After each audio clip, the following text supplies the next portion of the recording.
안녕하세요. 얼마 전 있었던 일로 이야기를 하나 풀어보려고 합니다. 저는 친구와 자주 볼링을 치는데요. 볼링을 칠 때마다 항상 내기를 합니다. 진 사람이 게임비도 내고 술도 한 잔 사주는 그런 거예요.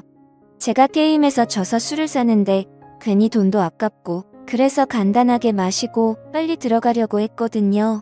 근데 그날따라 좀 기분이 좋아서 많이 마셨는지 마신 후 헤어지려던 찰나에 갑자기 친구가 제 옷깃을 붙잡으며 자기 집에서 2차나 하자고 하는군요. 저는 밤이 늦어 집에 들어가야 한다고 했으나 막무가내인 친구를 어떻게 말릴 도리가 없었습니다. 그래서 아내의 허락을 받은 후 친구의 집으로 갔어요. 1차는 저에게 얻어먹었으니 2차는 집에서 자기가 대접하겠다더군요. 물론 집으로 가는 택시비도 자기가 대주겠답니다. 이 친구는 술만 마시면 이렇게 죽자고 마십니다. 중간에 좀 끊을 줄도 알아야 하는데 그런 걸 모르는 것 같아요. 그래서 많이 마시면 항상 울고 어디에 전화하고 진상도 이런 진상이 없습니다. 그렇게 불편하게 친구네 집으로 향하게 됐는데 아니나 다를까 친구 집에 도착하니 친구 아내가 억지로 웃으며 우리를 반겨주더군요. 거실로 들어온 저는 친구 아내에게 적지 않게 눈치가 보였으나 어쩔 수 없었습니다. 그렇게 그곳에서 소주를 몇 병 마셨을까요?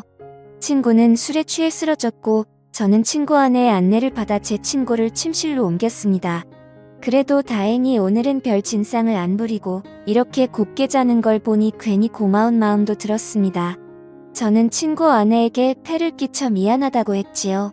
그러자 친구 아내는 역시 자기 남편을 이렇게 잘 챙겨주는 사람이 저밖에 없다면서 고맙다는 말을 했습니다. 저를 믿으니까 한 번씩 이렇게 노는 것도 충분히 이해할 수 있다고 하더군요. 저는 친구도 술에 취해 들어 눕게 된 마당에 더는 이곳에 있을 필요가 없어 이곳을 후다닥 나가려는데 마침 친구 아내가 바둑 프로를 시청하고 있는 게 보였습니다. 아까부터 시청하고 있었는데 이제야 제 눈에 들어왔던 것이었죠. 저는 호기심 가득한 표정으로 친구 아내에게 바둑을 좋아하냐고 물었습니다. 그러자 그녀는 어릴 때부터 조금씩 바둑을 했었다고 보는 것도 좋아하고 직접 두는 것도 좋아한다고 하더군요. 그래서 어느 정도 두냐고 물어보니 어디 가서 질 정도는 아니라는 말을 하는 거예요. 동네 어르신들과도 종종 뒀는데 비슷한 실력이라고 하는 겁니다. 저도 바둑을 좋아해서 그 말을 들으니 대충 가늠이 되더군요. 그녀가 엄청난 실력자라는 것을요. 한 번은 제가 어릴 때 한창 바둑 기사가 되겠다며 학원을 다니다가 자신감이 차올라서 탑골공원 쪽 어르신들에게 도전을 해본 적이 있습니다. 지금 생각해보면 참 아찔한 도전인데 당시에는 이 정도는 해도 될 줄 알았어요. 근데 그 공원에 시간이 남아 돌아서 서성이는 것 같은 그 어르신들이 사실은 엄청난 바둑 실력자들이더라고요. 그 뒤로 부끄러워서 어디 가서 바둑 둔다는 말을 잘 안 하는데 그녀의 말은 정말이지 저를 궁금하게 만들었습니다. 그리고 보통 나이 들어서도 바둑을 하는 사람은 대부분 남자입니다. 여자 바둑 기사가 참 없기도 하고 일반인 중에서는 더더욱 없더라고요. 그래서 호기심이 많이 생겨서 다음에 기회 되면 바둑 한번 두자고 말을 했는데 그녀는 갑자기 지금 한번 하는 게 어떠냐는 제안을 하더라고요. 저는 이 늦은 밤에 민폐라고 생각해서 여기를 1초라도 빨리 나가려고 했던 찰나인데 지금 바둑을 두자는 친구 아내의 제안을 얼떨결에 받아들이게 되고 그렇게 게임을 시작하게 됐습니다. 저와 친구 아내는 바둑판을 서로 마주보고 앉아 척도를 바둑판에 찍었습니다. 바둑판 맞은편에 앉아있는 그녀는 그다지 눈빛이 매섭지 않았습니다. 흡사 바둑 경험이 6개월 정도 되어 보이는 그런 초보자처럼 보였습니다. 눈빛만 봐도 상대방이 고수인지 하수인지 어느 정도 감이 오지 않습니까? 하지만 제가 봤을 때 그녀는 하수의 눈빛을 가지고 있었어요. 그래서 저는 괜히 그녀를 도발한다고 내기 바둑을 두자고 했습니다. 그러자 그녀는 한쾌히 내기 바둑을 승낙했고 아무래도 친구의 아내이다 보니까 돈 내기를 하는 것은 좀 예의가 아닌 것 같아서 그냥 가볍게 소원 들어주기를 했습니다. 그렇게 저와 친구 아내는 바둑을 두는데 술을 들면 들수록 감탄이 나왔습니다. 저에게 싸움을 거는 것처럼 보였고 한 수 물러나고 방어를 하는 것처럼 보였으나 매섭게 공격을 하면서 들어오는 그녀의 스타일이 너무나도 매력적이었습니다. 아주 유연하고 다채로운 수를 두더군요. 저는 그때 느꼈습니다. 이 정도 실력자면 동네 어르신들과 한 번쯤 자웅을 겨뤄볼 만한 사람이라는 것으로 확실히 초반에는 제가 많이 불리했습니다. 그녀의 눈빛에 방심을 많이 하기도 했고 술도 많이 먹어서 집중이 잘 안 됐거든요. 그러나 그녀의 공격을 몇 번 맞다 보니 술이 확 깨버렸습니다. 초반에 불리한 전세는 조금씩 역전을 하는 듯이 보였습니다. 학창시절 바둑부회 학원까지 다녔다는 장점을 내세워 후반으로 갈수록 친구 아내를 거칠게 밀어붙였습니다. 아마도 그날 바둑을 둔 게 최근 10년간 제가 가장 많이 집중을 한 시간이었던 것 같아요. 그만큼 저도 상대방의 실력에 맞춰서 진심을 다해서 뒀습니다.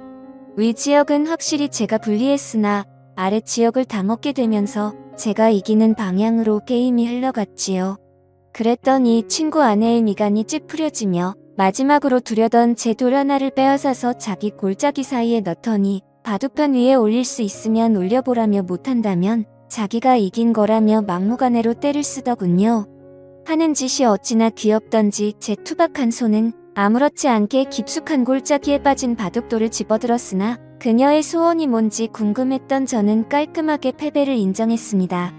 돌을 던져버린 채 손을 떼며 도저히 못 찾겠다면서 제가 졌으니 소원을 말해보라고 했습니다. 그녀는 민망하다며 얼굴을 붉히다가 제 얼굴을 보지도 못하더니 자꾸만 자신을 뚫어지게 쳐다보는 제 눈빛에 수줍어하는 표정으로 이렇게 말하더군요. 그녀의 소원은 좀 뜬금없었습니다. 갑자기 제가 시간이 되면 술이나 한 잔 사달라는 거였습니다. 저에게 호감을 표하는 게 아닌가 싶어서 기대하는 마음으로 다음날 친구 아내를 만나 술을 마셨습니다. 친구 아내는 오늘 만남은 남편에게 비밀이라고 하더군요. 저는 알겠다고 했어요. 그렇게 우리 둘은 술을 마시며 바둑 이야기를 많이 나눴습니다. 그녀도 바둑에 애정이 많았는지 재미있는 이야기를 많이 하더라고요. 적당히 술을 마신 후 곧장 숙박업소로 갔습니다. 누가 먼저 말하지 않았는데도 자연스럽게 발길을 닿았습니다. 어쩌면 솔직히 술은 핑계였고 우리 둘은 첫 만남부터 서로를 원한 게 아닌가 모르겠습니다. 바둑을 두면서 그 마음에 확신이 섰겠죠. 어쩌면 그 마음이 맞을 겁니다. 그렇게 친구 아내와 사고를 치고는 저는 집에 왔습니다. 정말 재밌고 짜릿한 순간이었습니다. 그렇게 며칠이 지난 후에 자꾸만 친구 아내가 생각나더군요. 이럴 줄 알았다면 그때 친구 아내 연락처라도 알아둘 걸 그랬다며 혼자 아쉬워하고 있었습니다. 저는 고민하다가 친구 아내가 너무나 보고 싶어서 3일 만에 친구에게 전화해 너희 집에서 술이나 마시자고 했습니다. 친구는 좋아하더군요. 어쨌건 저는 친구와 친구 집에서 술을 마시며 중간에 합석한 친구 아내와 셋이서 재밌게 놀았습니다. 그러자 친구 아내가 그러더군요. 저번에 진 내기 바둑에 관한 복수를 해야겠다고 말입니다. 그렇게 저와 그녀의 두 번째 대국이 시작됐고 저와 친구 아내는 친구가 보는 앞에서 진지하게 바둑을 두었습니다. 친구는 바둑에 취미가 없던지 기나품을 내뱉다가 자야겠다며 안방으로 들어가더군요. 바둑은 아무래도 한 게임이 시간이 좀 길다 보니 친구가 지루해하는 것도 충분히 이해는 갑니다. 그러나 지금 이 자리에서 대국을 물을 순 없죠. 끝까지 싸워야 했습니다. 저와 친구 아내는 아랑곳하지 않고 바둑판만 집중했습니다. 그런데 그 짧은 기간 동안 얼마나 연습했던지 그것도 아니면 질 수 없는 전략이라도 짜고 나왔던지 친구 아내가 너무나 잘 두더군요. 저는 손에 들고 있던 마지막 돌 하나를 제 앞주머니에 넣으며 이걸 빼서 바둑판 위에 저를 대신해 둘 수 있으면 진짜 인정하겠다고 했지요. 그러자 친구 아내는 거리낌 없이 이를 실행했고 저는 아쉽게 패배했습니다. 깔끔한 저의 완패였습니다. 도저히 방법이 떠오르지 않더군요. 그녀는 어린 아이처럼 바둑을 두었습니다. 쉽게 꺾이지 않고 그렇다고 욕심을 내지 않으며 아주 순수한 마음으로 바둑을 두는 게 느껴졌습니다. 잡생각이 많은 어른들은 놓을 수 없는 그런 수를 놓으며 저를 이겨버린 거예요. 저는 소원이 있으면 말해보라고 했지요. 이번에도 내기 바둑이었거든요. 그러자 친구 아내가 갑자기 제게 다가오는데 저는 친구 아내를 밀치며 친구가 안방에서 자고 있으니 이러지 말자고 했습니다. 지금은 불안하다면서요. 그러자 친구 아내는 지금이 아니면 안 된다고 못을 박더군요. 어쨌건 저는 마지못해 선을 또 넘고 말았습니다. 나중에 알게 된 사실이지만 친구 아내에게 듣자니 친구가 2년 전에 바람을 피웠고 이를 자기에게 들켜 용서를 구한 채 지금은 성실히 살고 있다더군요.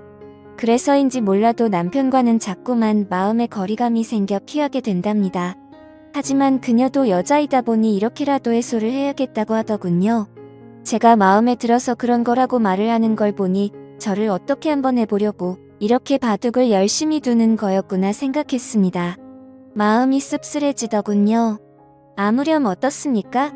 저도 솔직히 좋다고 생각했으니 좋다고 생각해야겠지요. 어쩐지 친구와 같이 있어도 뭔가 서먹하다고 했는데 역시나 이유가 있었습니다. 그 후로 저는 친구 모르게 친구 아내와 깊은 만남을 이어갔고 그렇게 1년을 만나다 그녀가 헤어지자고 하더군요. 이제는 마음 잡고 가정을 위해 성실하게 사는 남편 뒤통수를 못 치겠다더군요. 그게 이유였습니다. 저는 아직은 그럴 수 없다며 계속 만나자고 했습니다. 친구 아내와 만나며 여러 얘기를 할 수가 있어 삶이 즐거웠습니다.